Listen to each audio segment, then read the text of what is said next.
Naona wabunge wetu wao wanakuwa kama wako nanunua watu. Ndio itakuja kwa hapo mbele. Mimi na nchi inapokwenda ninakwenda pabaya sana.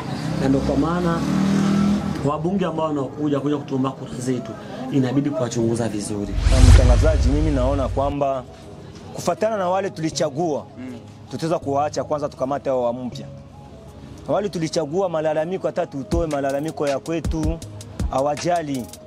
Banekala Bukavu, banekala wapi kuja kutudanganya.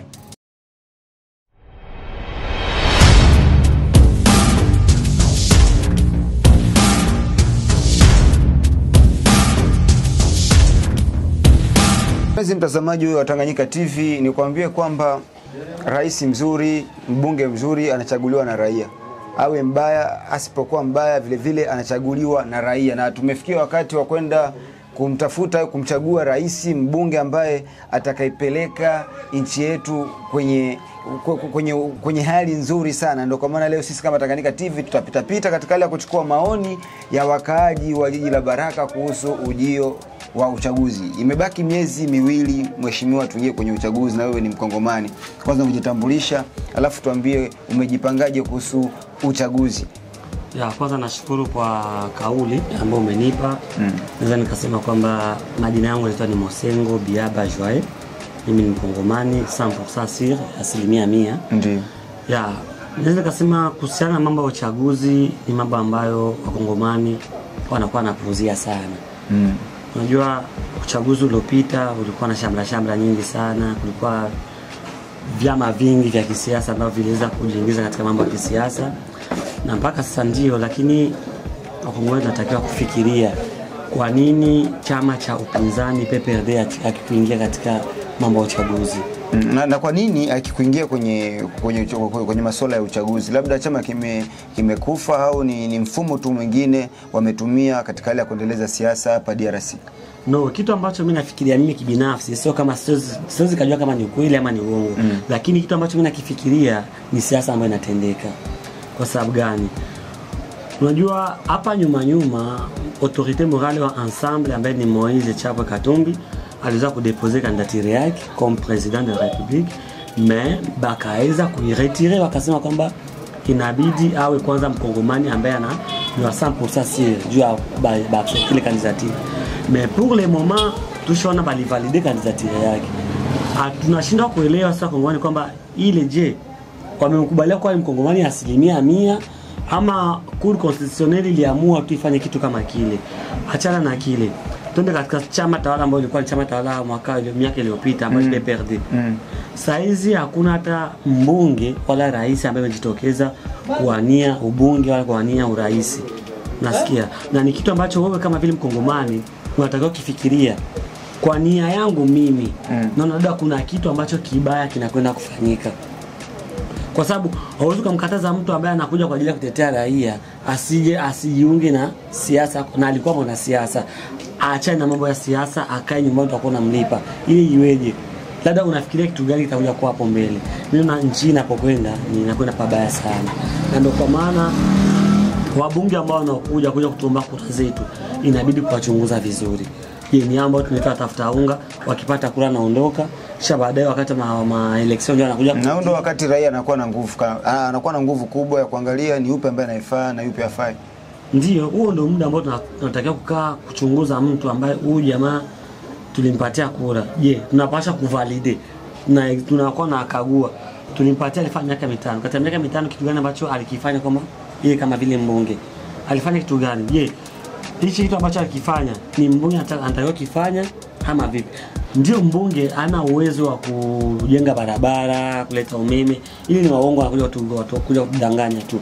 Lakini je, ana video ngapi ambazo alikuwa kwenye assembly ambazo aliongelea kuhusu territory ya Fizi? Ndio kitu ambacho unauliza.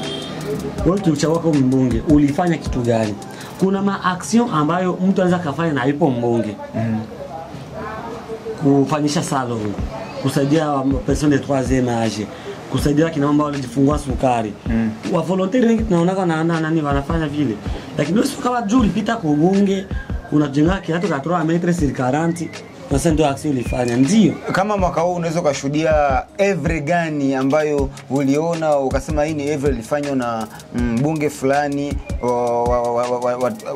wa tarafa la Fizi? Unajua kitu fulani, kuna mtu ambaye namheshimiaga sana, mtu ambaye anaitwa Nemi. Nemi, sisi Wabembe hatujui Nemi ni nani huko kwetu Fizi. Na watu ambao shee kutoka hapa Fizi hamasha makisha sana yeye wanajua uzito wa Nemi. Nemi ni mtu mwenye alikuwa ni directeur simple, ni directeur wa kabine, hana kitu, hana cheo chochote mgouvernement, alifanya every nyingi sana hapa kwetu Fizi. Kama siku hizo wanafunzi wakipata diploma ndio kamata diploma zao Uvira, Mabukavu, mawapi wakuja kamatia, wana Uvira kuja kamatia hapa, ni nguvu za Nemi. Nasikia sensese kuja hapa kwetu Fizi ni nguvu za Nemi. Ni mtu ambaye alitumika, lakini ndio unaweza kuwa na influence kumwambia mtu ule huko karibu na rais na wakati ile influence kumwambia mtu afanye kitu. Lakini hivi niambie nikuulize kwanza, hivi unajua directeur wa Tshisekedi sasa? Labda tumalize kwa watazamaji ambao ulisema directeur wa cabinet wa Tshisekedi sasa unamjua? Labda unaweza kuwa unamjua. Mimi mwenyewe simjui. Tangia Kongo yanze kuwa Kongo, apare Nemi, hakuna directeur mwenye ashajulikana. Sawa, labda ulikuwa na message ipi ya kumalizia katika hali ya kuchagua, kwa sababu ukichagua vibaya unabeba nchi kwenda kuelekea pabaya, ile ukichagua vizuri nchi inakwenda kuona mafanikio. Kwa message ambayo nilikuwa nataka kutoa kwa wasikilizaji wa Tanganyika TV ni kwamba mwaka huu lazima tufanye show yenye iko vizuri. Wanakuambia kwamba mfyatula mabriki ndio anajoga, anapenda kujua gisi briki zangu napenda briki yangu iende hivi. Kwa sababu ukipenganisha foroma hivi, ukiteo ndio ukitoa na ndio briki usitegemea itakuwa itamenyoka. Briki itanyoka itakuwa hivyo vigisu dipengana foroma. Kwa hiyo jinsi tunavyochagua wewe mtazamaji ndio jinsi Kongo itavyoendelea. Ukitaka kusahisha na vitu vya maragi, vya michele, maunga, ma kitu fulani fulani kwa sababu ya kupewa kura zako, kwa hiyo unakuwa unaangusha kura. Ndio kuna kile kitu ambacho unaweza kuchukua kwa sababu hauna mtu akadagi msaada. Lakini sio kuchukua juu mtu fulani akupatia hela ndio unamchagua. Imagine mtu ambaye anaharibisha franga zake kwa kampanya, anapatia hela, anapoteza. Lakini kitu cha kwanza atakapopita, kitu cha kwanza atafanya nini? Ni kurekipere kwanza ile makuta yote ambayo amepoteza.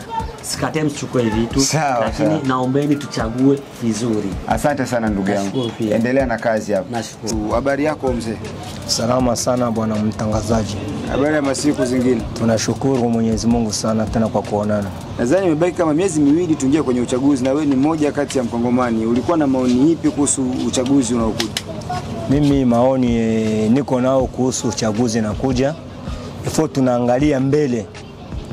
Kwa kuona wetu tulikuwa nao mbele, wanakuja tu kutudanganya, mfanye hivi, mchague hivi, wanakuja na kipande kia jojo, ila tunawapa kura za kwetu na watutetee katika teritwari ya Fizi ama katika tarafa la Fizi na province ya Sud Kivu. Hawatutetee, wanatudanganya sana.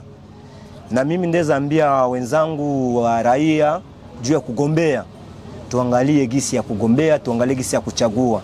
Tusichagule tena wale walikuwa wanatudanganya, banakuya tena.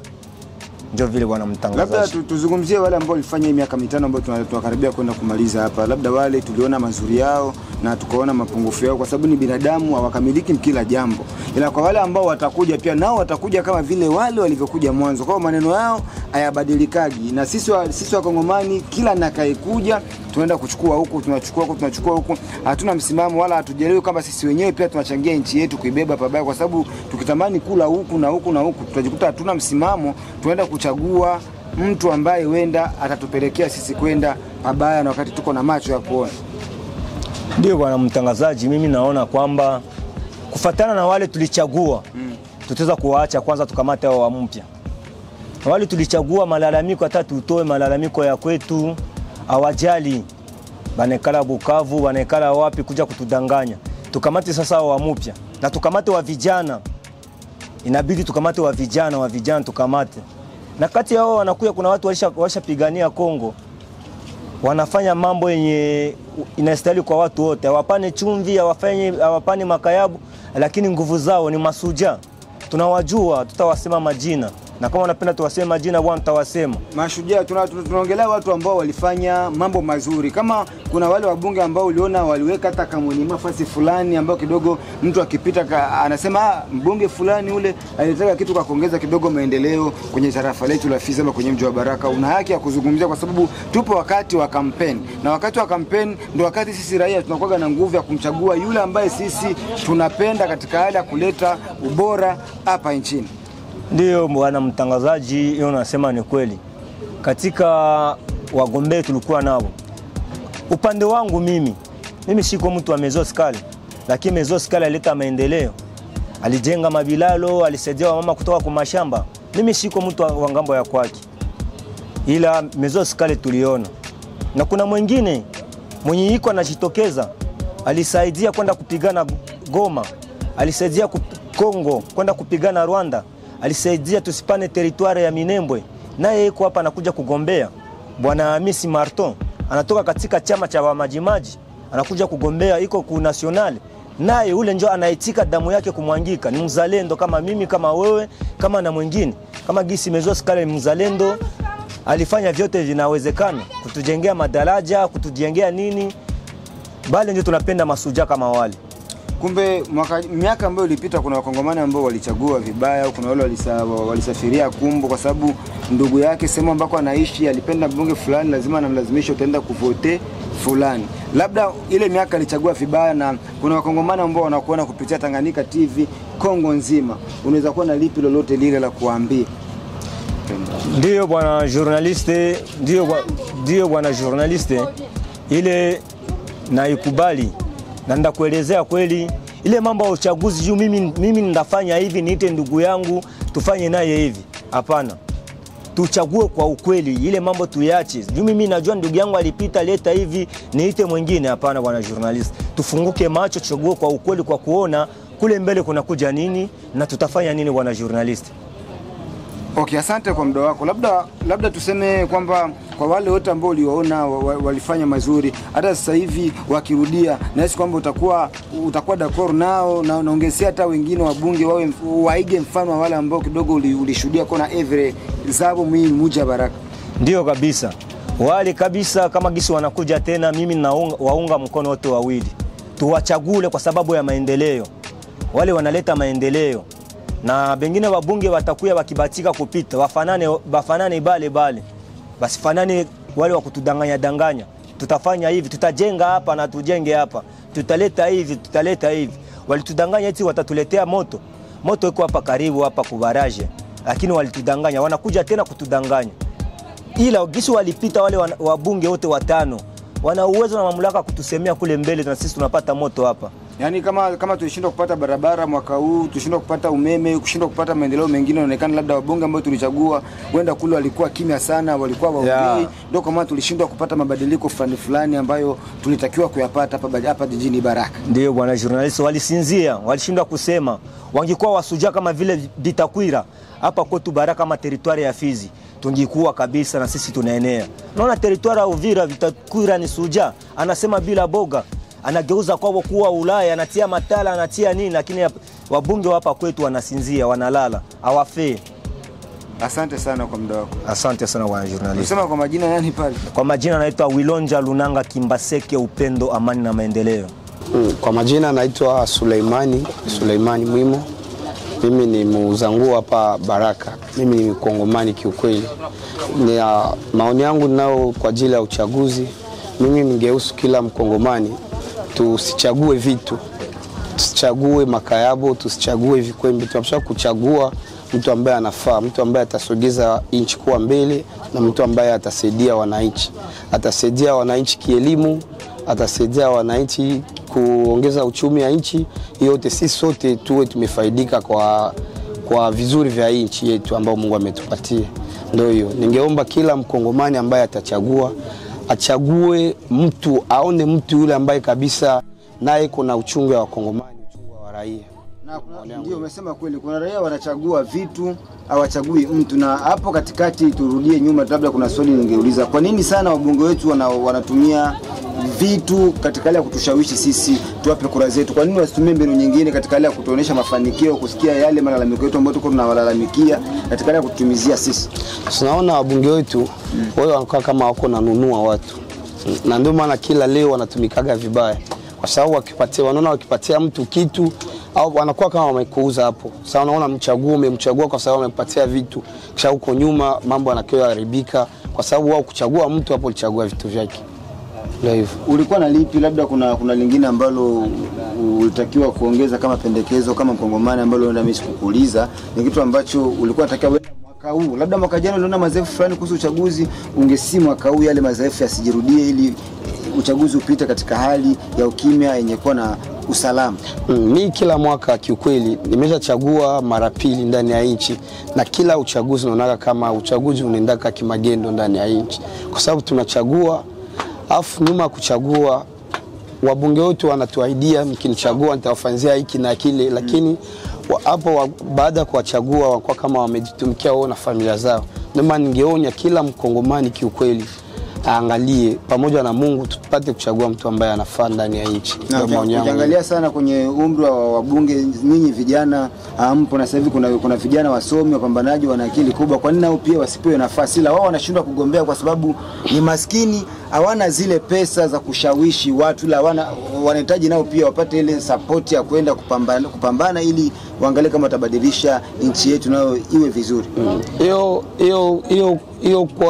Hiyo vijana kutaka kuchaguliwa kuwa wanabunge, hiyo si vibaya, lakini madhaifu tunao ndani ya nchi ya Kongo. Wakati wao vijana nao watapita, watakuwa kama wanabunge wengine wa mbele, na watataka wajitajirishe wao binafsi, afu angamize watu wengine ambao wamewachagua. Ndio ningeomba vijana ambao wameweka sauti jina zao kwenye kura, watumikie. Kama watapata hiyo neema, wataneemishwa kupita, watumikie nchi kiukweli. Kwa sababu kila leo nimesikia tuchague vijana wana hiyo ambao wana umri ya kidogo, hawajaona mabaya huko mbele, watatumikia nchi vizuri. Lakini naomba Mungu kweli kama vile wametuahidia watatutumikia, wakineemishwa kupita watumikie nchi kama inavyofaa. Asante sana. Na kuna wale wengine wanakuaga ikifika wakati wa masafari, kama ni makonje wanapata wanaenda South Africa, Ulaya, wakumbukaje kuja Fizila. Ikifika wakati wa makampeni tutaona wengi watakuja, watamiminia kusema mimi ni mtoto wa fulani, ili mradi tuwachague. Na sisi tukichagua vibaya tuna support pia nchi kuelekea pabaya, ila tukichagua vizuri pia tunaweza tukasupport nchi yetu kuelekea pazuri. Unaona ugonjwa ambao si wa Kongomani tunayo, tunataka nchi za wazungu sana. Wale vijana ambao wamekuja wametaka kwa kuwa wanabunge, kikweli Mungu anaweza waneemisha umoja akipita. Afu hapo akipita utasikia kesho yuko Ulayani, kesho yuko Amerika, kesho yuko Ufaransa. Magumu ya Wakongomani anaisahau. Wakati tena uchaguzi unafika, tena anajitokeza kama vile niseme ni kama mvua. Tena anajitokeza kama mvua, tena kuja tena kushota tena sauti za Wakongomani, afu akipita tena nenda Ulaya. Hiyo ni ukoloni ambao tungali nao si Wakongomani. Ni ukoloni kiukweli. Asante sana kwa leo. Ndio. Tunashukuru sana kaka. Nashukuru pia. Okay. Fresh. Habari za muda huu mpendwa mtazamaji wa Tanganyika TV. Kwa jina naitwa Suzana Mbokile, natokea kitengo cha biashara na manunuzi hapa Tanganyika TV. Nipende kuchukua fursa hii kukukaribisha hewe mfanyabiashara kutangaza biashara yako pamoja nasi. Maana katika ulimwengu huu wa sasa, media kama Tanganyika TV ndio mahara pekee ambapo unaweza kukuza na kuendeleza biashara yako. Haijalishi ni biashara ipi unayofanya, ina mtaji mkubwa au mdogo, Tanganyika TV inaweza kukuweka karibu na wateja wako na kukuza manunuzi ya bidhaa zako unazouza. Hebu fikiria, hata vikundi vya maendeleo tunawezaje kuendelea bila kujitangaza? Karibu utangaze nasi, hewe mfanyabiashara, mjasiriamali, mwanamuziki, wanasiasa na wengine wote, karibuni sana sana sana. Unaweza kuwasiliana nasi kupitia namba zetu za ofisi zilizopo hapo chini. Hata kama una matangazo, Tanganyika TV tunaweza kukutengenezea, kwa sababu tunawafanya kazi na madirector wabobezi waliobobea katika shughuli za video production na graphic design. Tanganyika TV, kwa pamoja tukupashe.